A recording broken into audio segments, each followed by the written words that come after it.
Yeah, praise God. Thank you. I would like to thank Bishop Rachel before going further, and Bishop Ruel and Pastor Julie, Pastor Romualdo, and Pastor Raven for giving me this opportunity, no? Because this was before facing all of you today, there were, have to submit to the authorities. So anyway, it's a blessing to be with you all. Hallelujah. Nakakainggan kayo dito sa Australia. Just like what Sister Raven said, America is kind of like, I don't want to say it, but the reality is medyo mahirap, no? If there's one soul that was referred to us in the US, regardless of how far that person is, we travel if we can, you know, or we touch base online, and we keep on following up. That's what we do. So you are very much blessed indeed here in the US. So yes, we arrived last week. Praise the Lord for the travel smooth and perfect timing talaga because usually our time difference is 12 hours, no? So if it's nighttime here, it's daytime in the US. So when we arrived, it was raining. Almost the whole week has been really cold weather. Kung winter nyo dito, summer naman namin doon. So it's really opposite. But it was just right for us to stay home and just get acquainted to the weather.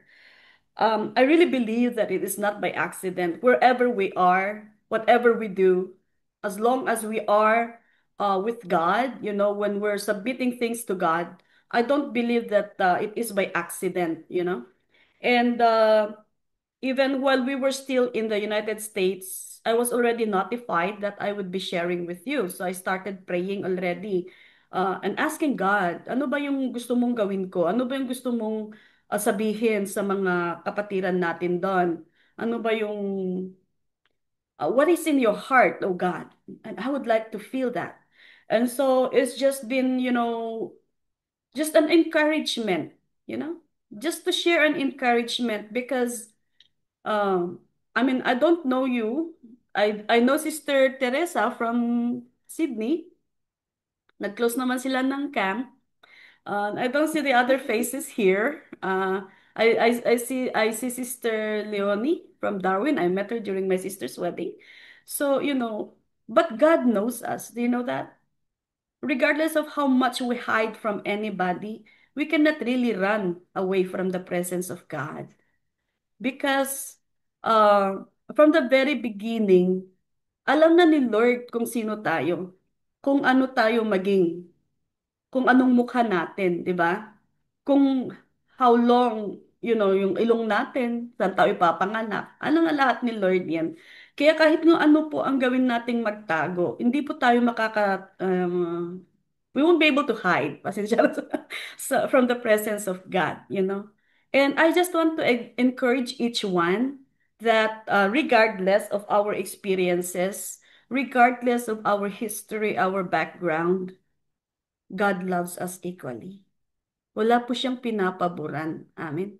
Mahal na mahal po tayo ng ating Panginoon. And I would like to present that to you, that even from conception, you were already in the mind of God. We were already in the mind of God. So if you would go with me, if you have your Bibles, you may open up to the book of Psalms, chapter 139. No? Uh, Verses 13 to 16. Yan ang pinaka-heart of our topic this evening. What does it say there? Let me just go over it before himay-himayin natin, no? Psalms chapter 139, verse 13 says, oh, by the way, I think andito si Pastora Juvie, right? Hello, Pastora, I can't see you. But where is she now? She's gone. Oh, there she is. I'm sorry, na-miss kita kanina. Hallelujah. Okay, so verse 13, what does it say? For you created my inmost being. You knit me together in my mother's womb. Hallelujah. I praise you because I am fearfully and wonderfully made. Your works are wonderful. I know that full well. My frame was not hidden from you when I was made in the secret place. No? When I was woven together in the depths of the earth. Your eyes saw my unformed body. All the days ordained for me were written in your book because one of them came to be. Before one of them came to be. Hallelujah. So anong sabi niya dun sa verse 13? For you created my inmost being. You knit me together in my mother's womb. Hallelujah. We were, anong pangalan nito? Parang unique ba? You know?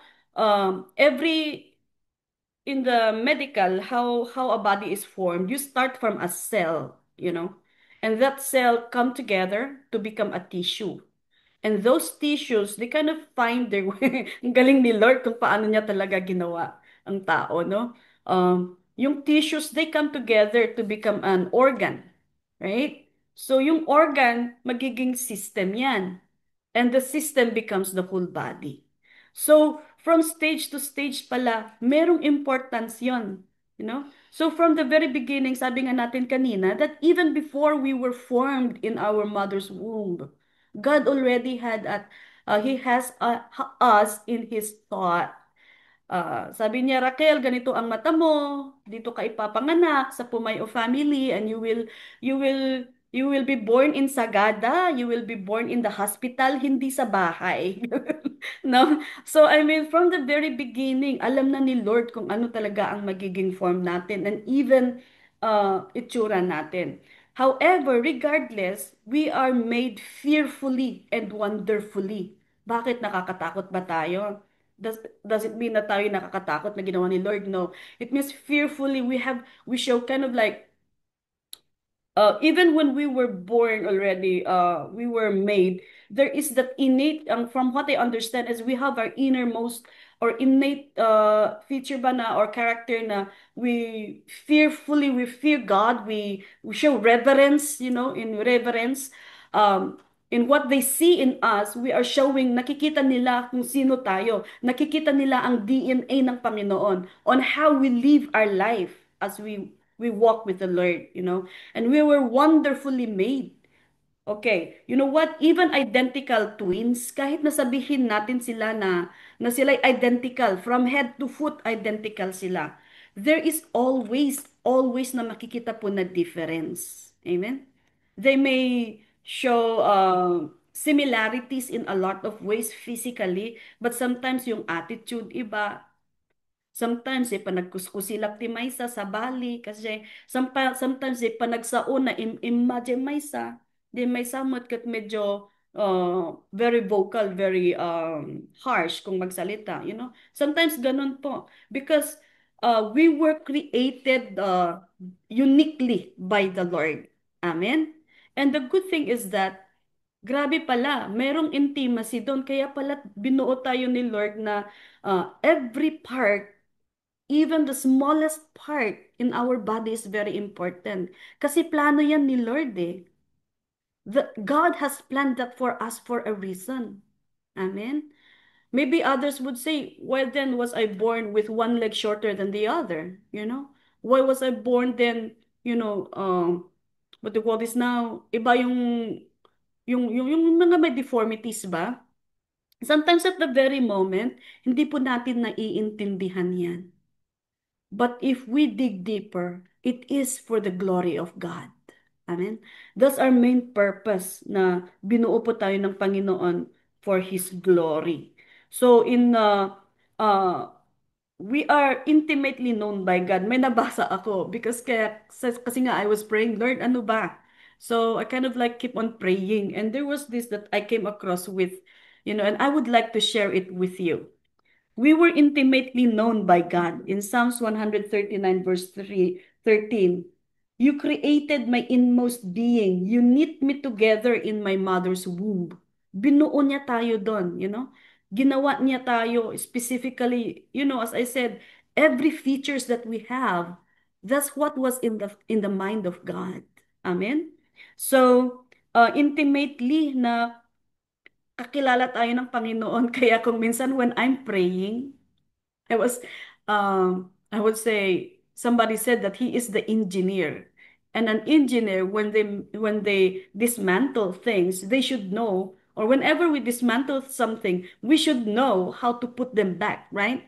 So sabi ko, when I'm praying for someone who is sick, sabi ko, Lord, you are the creator. You are the engineer of this body. Lord, we pray that you would, ibalik mo po sa original plan. Amen? So, kasi alam niya kanino ba tayo pupunta for help? To the one who knows about, yung situation. Amen? So each of us was made unique, and each of us is a reflection of God's artistry and love. Amen. Mahal na mahal tayo ng Panginoon. Knitted together in our mother's womb, as we have read earlier. Amen. But the wonder of it is that we were made intentionally. Hindi lang siya gagawin lang ng yung kumbaga kung may project tayo sa school o pinapagawa tayo ng ganito, 'di ba? Nung nag-aaral pa tayo, meron yung iba na very intentional naman yung project nila, meron yung iba is just for compliance, right? So kung anong ano na yung ginagawa diyan para lang makumpleto.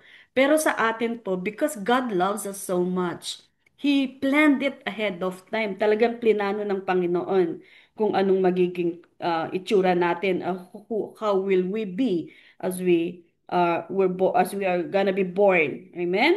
We were crafted personally and purposefully by God to bring glory to Him. Purposeful. Yung pagkakabuo po natin is intentional. I don't know, as I said a while ago, what our background is. Maybe meron yung born in a complete family na talagang mother and father. Maybe some of us were, one of us was born from out of wedlock.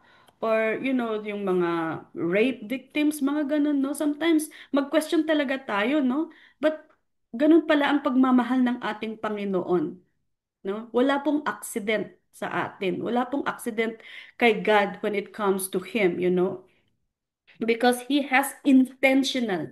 It's with a purpose, and that is to give Him glory. Hallelujah. So, sabi niya dito in verse sabi na, you know me, you know when I sit and when I rise, in verse 139 verses 1 to 5. He knows exactly, no? In Psalms 139 verses 1 to 5, he knows every move that we make. You know when I sit and when I rise. You let me read it. My handwriting, I could hardly read it. So it says here. You know when I sit and when I rise, you perceive my thoughts from afar. Kaya pala, no? Kala natin, walang nakakaalam ng iniisip natin. We are totally wrong. Meron pala. Alam pala ng Panginoon kung anong pinag-iisipan natin, no? You discern my going out and my lying down. You are familiar with all my ways. Before a word is on my tongue, you, Lord, know it completely. Hallelujah. Talagang kakilala tayo ng Panginoon. We cannot run away from God. Kaya kung may problema tayo, kanito dapat tayo humihingi ng tulong? Doon sa nakakaintindi sa atin, right? Even when we seek consult, medical consult sa mga doctors, we usually go back to the person that have seen us already more than once or more than twice, right? Kasi at least they know our background, they know our medical history. That's when we get sick or there's issues with our bodies. But when it comes to our being, the whole being, God knows us. So whenever there's any issues, we know who to run to. Amen. We should not, kung minsan, when I was not a believer, even when I became a believer, actually, when I feel pain, I would say, oh, I would seek counsel from others like my children. Masahiyan nyo man di sakit na nabanban no, Or when I have a headache, I would take I try to not take medications. But I don't think of God first sometimes. Instead of seeking Him first, we seek on what is sin, yung mga nafe-feel natin. Kasi yun ang natural tendencies of a human being. Okay? So when we are made for a purpose then, Uh, and sabi nga doon to bring him glory, 'di ba? Yung nabasa natin doon. So we are meant to bring reverence to God, that the people who see us should witness Christ in our lives. Ayan.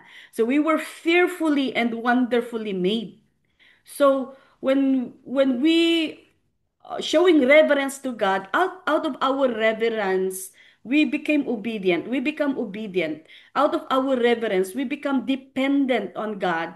Out of our reverence, we become yung mga followers of Christ.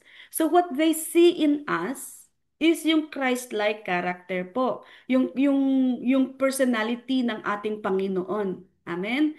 So, because of that, people would give glory sa Kanya because of whatever we carry. All right? Hallelujah.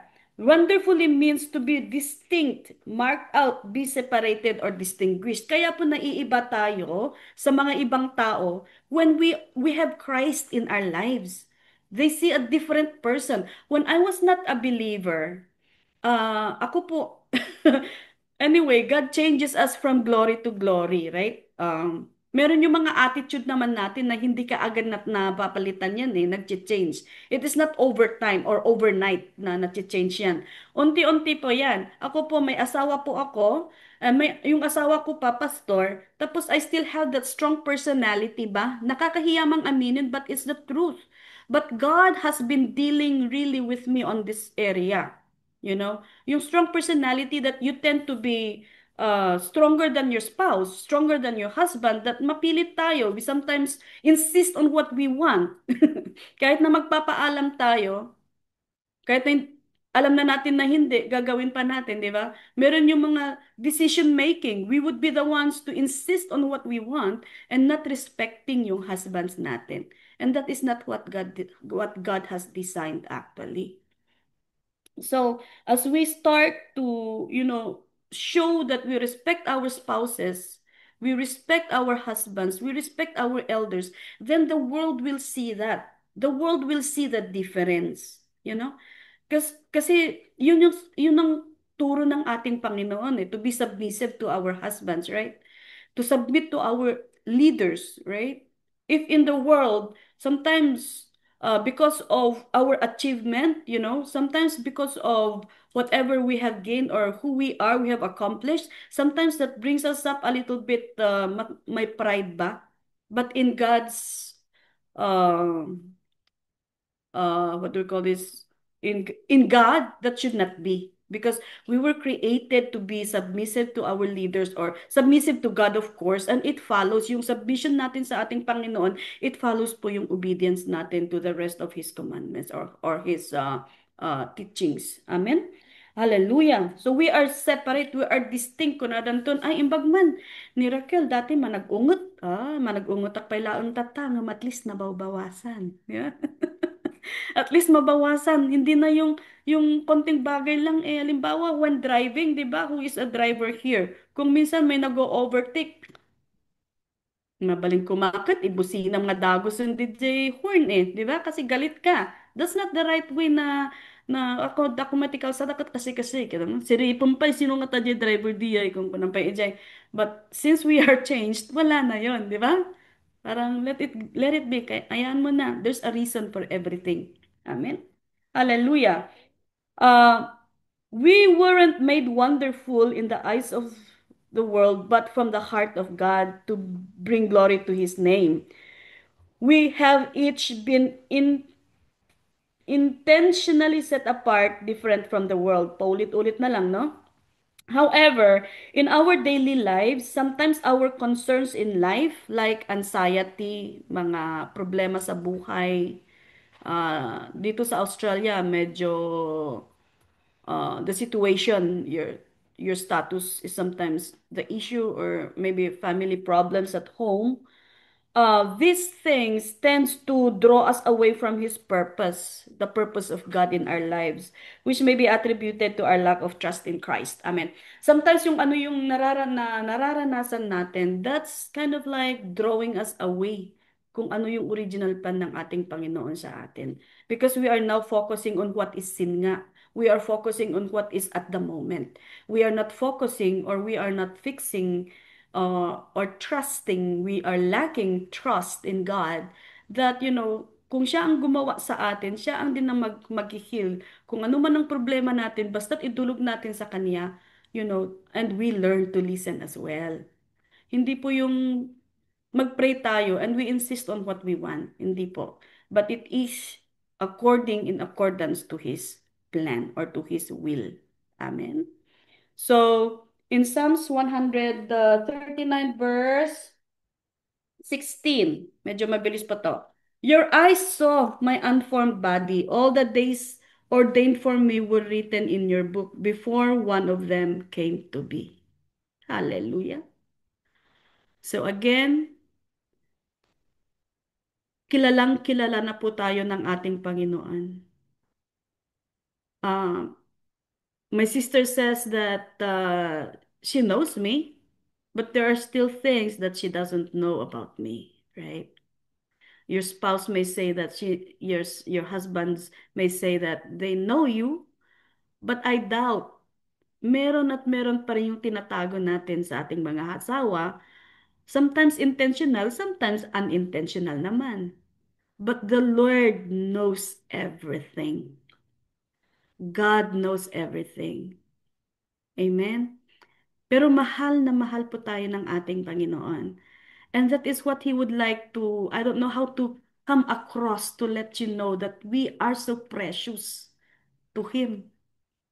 He is our creator.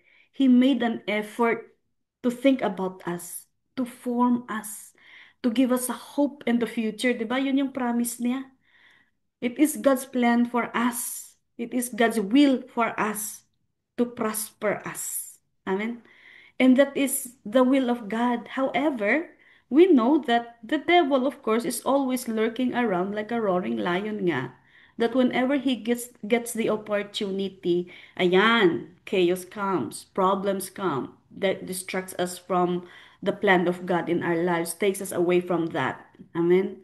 And so, I would like to share with you actually, I seldom remember my dreams or what. I don't know if I think this is a vision or a dream, I don't know. But 'di ba pag nagdi-dream tayo, maaalala pa natin 'yon upon waking up. But when you get out of the bed, wala na yung sequence. We hardly remember them. And this vision was actually 2018 pa, if I if I'm not mistaken. And it's still very clear up to the moment. And the Lord just reminded me to share it with you. Because in that vision, I don't know if it's a dream or vision because it was during worship. Of course, I wasn't sleeping then, right? Uh, it was worship time. We were worshiping the Lord. We were in Aiken then. And it flashed, I was kind of like seeing a woman.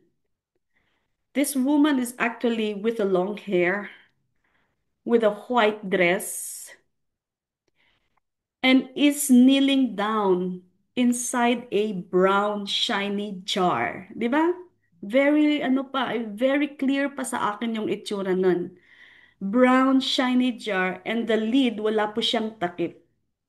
It's an elongated um jar nga ka di kas lang nga jar ti Chinese. Yung shiny ba breakable ceramic jar. And this woman is wearing a dress, white dress. The Lord is gradually unfolding to me messages from this vision. So I understand that that woman was actually made righteous. Hindi po yun unbeliever.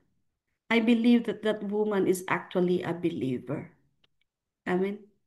She was given a white garment because of the righteousness of Christ when she received the Lord in her life. I would like to show you this picture. Are we on a multiple share? Just a minute.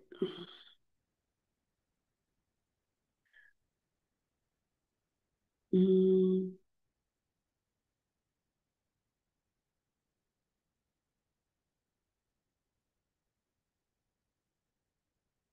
Ayan. I was looking for someone to draw, draw yung mga nakikita ko, mga napapanaginipan ko. I've been praying for someone to do that for me. How do I bring this up? To do that for me. I did not realize that I just have that person beside me. This was drawn by my daughter just today. Hallelujah. I am, oops, where's that now? I am so proud of her. Okay. So you just imagine this. She was trying her best to make it look like a shiny jar. So inside that jar is actually a woman in a white dress. Can you see the picture? Can you raise your hands? Give me a thumbs up if you could see the picture. Yeah? Okay. So, ayan po. Ayan, let me make it bigger. So she was just there, trapped in a brown shiny jar. And I was asking God, what does it mean? Why does it have to be shiny? Why does it have to be brown? Hindi ko alam yung kulay. But then the Lord revealed to me, sometimes the good things in life can trap us.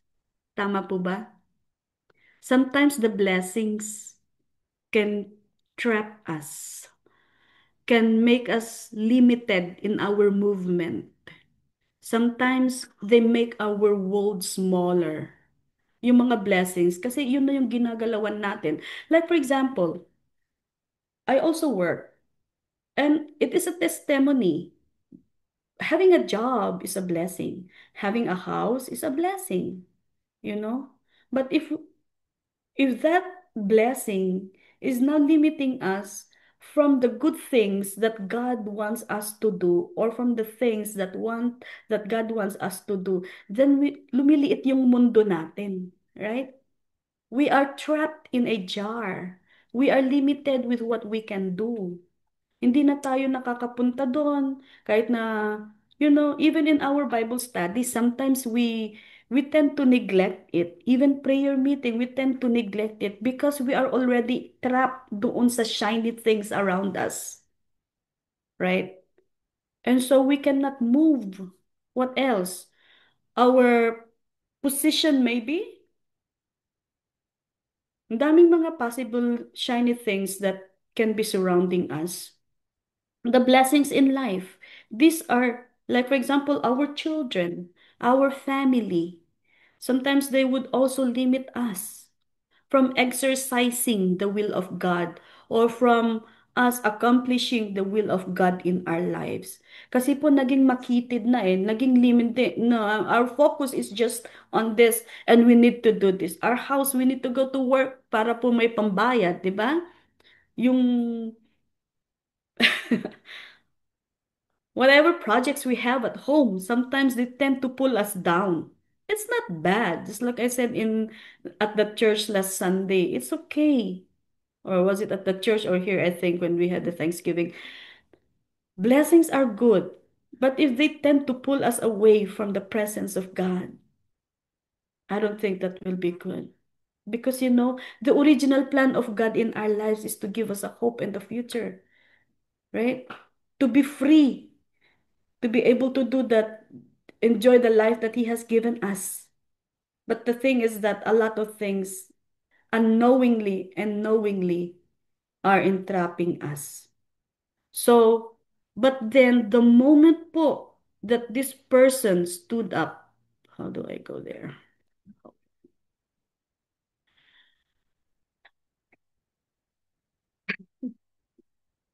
That's Nathan. There you go. Hallelujah. Look at that. Praise the Lord. This is a woman that has surrendered her life to God. Yung act of surrender, just raising your hand. Look at that. Sabi ng worship leader natin, raising our hand signifies something, right? It is an act of surrender, act of reverence, act of submitting, that we're acknowledging that we cannot do it. Hallelujah. This is freedom. You look at the broken glass, yung jar, the shattered pieces, wala na po yan. Wala na yan. Because the moment that we surrender our lives to God, then He will be the one to rule. 'Di ba? Hindi na tayo naiipit, hindi na tayo withdrawn or being pulled by these things around us that tends to blind us. Ang masama nga ay kung minsan hindi natin alam na yun pala we are being blinded, no? Hindi natin alam na unti-unti na pala tayong napapalayo sa Panginoon. But when we surrender our life, when realization comes and we lift our hands to say, "Yes, Lord," then we receive our freedom. Hallelujah. So, yan po ang pagmamahal ng ating Panginoon sa atin. Hindi po masyadong mahaba itong topic natin, but I just want to let you know that God loves us so much. And whatever it is that is hindering us from experiencing that love, let us come before Him and acknowledge it. Amen. Let us come and say, Lord, I want to live the life that you promised. I want to live the life that you intended for me. Help me in my human nature. It is hard. But Deuteronomy 8:18 says, remember, I always tell this to my children, that it is God who enables us, who gives us the ability to acquire wealth. Amen? So without God, wala pala tayong magagawa. Pero you know, the devil really is very deceitful. 'Di ba? The devil would say, no, it's okay. It is for the Lord, not knowing, looking really down in our motive. It is for us, right? It is for our own reason when we do things. Kala natin it's for the Lord because that's how cunning the devil is, right? So again, let us remember, kilalang kilala po tayo ng ating Panginoon. Wala pong aksidente sa atin. Amen? Wala pong hindi alam ng ating Panginoon sa atin. Kaya po, if we have any problems, it's okay to come to God. It is okay to say, Lord God, I need you. Heavenly Father, this is what's going on in my life. Lord, I need help in this decision making. Lord, thank you that you love me so much. And I would love to leave this verse to you, Song of Solomon. It feels good to be called the darling. Sino yung mga babae tayong lahat dito, no? I don't know if all are married. No, Sister Grace is, of course, who's here is not married, she's still single. But it for the wives. Ang sarap pakinggan na tawagin tayo ng ating mga mahal na asawa, sweetheart, darling, kanya pa'y, tiawag da kanyayo. But you know what? Even King Solomon, I was reading the book of Solomon, Song of Solomon, chapter 4, verse 7, sabi niya, "You are altogether beautiful, my darling. There is no flaw in you." Flawless. Hallelujah. We are flawless sa ating Panginoon. Kasi nga, we were made righteous or we were made pure by the blood of the Lamb when we came to God. Amen? When we accepted the Lord Jesus, we put on the righteousness of Christ. So, it is, it is a joy. Ang sarap talagang manilbihan sa Panginoon. Kasi po, doon talaga nararamdaman natin yung pagmamahal niya sa atin. We will falter many times. But the good thing is that when we come to God and say, Lord, I messed up, help me, help me, willing po siya na magpatawad. So let us not allow the devil to take that joy na bigay sa atin ng ating Panginoon. Then let us not allow the devil to take away that love, the love of God. Amen? When we say that you're alone, when you feel like you're alone, no. If you read the book of Psalms, sabi niya, we're not alone. He is there, even in the darkest, turn off mo yung ilaw, doon ka lang sa kwarto umiiyak. In your depression, remember, hindi po tayo nag-iisa. Andyan po ang ating Panginoon. Amen. We are just human to be hurt. Amen. But the good thing is we have God with us. We have God that understands everything that's going on with our minds and our hearts because He is the one who created us. Nothing is hidden. Just remember that, mga kapatid, mahal na mahal po tayo ng ating Panginoon. So whatever na may issues po tayo. It's okay. If you don't trust yung mga, kala mo yung mga kaibigan mo, you feel hurt or betrayed by them, hindi po tayo tatalikuran ng ating Panginoon. God is always there. Ayan. So, ayan po. Yun lang po ang gusto kong encourage sa ating lahat. Nakaka-bless po kayo kasi sa amin po sa Amerika, in our women's fellowship, 10, 11, 12, 9. But still, praise the Lord, at least more than one. And we know that where there are two or three people gathered in His name, He is there in the midst of them. And even right now, God is with us. Amen. Hallelujah. Shall we pray? Hallelujah, Jesus. Heavenly Father, thank you, Lord God, for your faithfulness and your goodness in our lives. Thank you, Lord, for reminding us, po, Lord, that we are never alone. You have made us even in, in the secret place. Um, you even thought about us before we were made. So, Father, forgive us if we have doubted. Forgive us if we have not trusted you in so many ways, in so many areas of our lives. But we are grateful, Lord God, because you have reminded us again how much you love us, that if as we come to you, O Lord, to present to you all our issues, Lord God, you said that your burden's light, Father. So, Father, we come to you, and I pray for my sisters, Lord God, who are here right now. It is not by accident po, Lord, na nandito kami, that this is the message for all of us. It's not by accident, oh God. And I just pray and lift up to you that person, oh Lord Jesus, that's having issues on her own, trying to keep it by herself, to herself, Father God. I pray that she would feel your embrace right now, oh God. That person who is confused, I pray, Father, that she would feel your touch and assurance, oh God, that you will never leave her nor forsake her. Father, thank you so much, Lord God, because even regardless of, sometimes we're not content with what we are physically, Lord God. Forgive us for being not contented. But we are grateful now. We understand that you even thought about us, intentionally created us for a reason, and that is to give you glory. So, Father, help us understand that calling. Help us understand, oh Lord God, how to give you glory even in simple ways.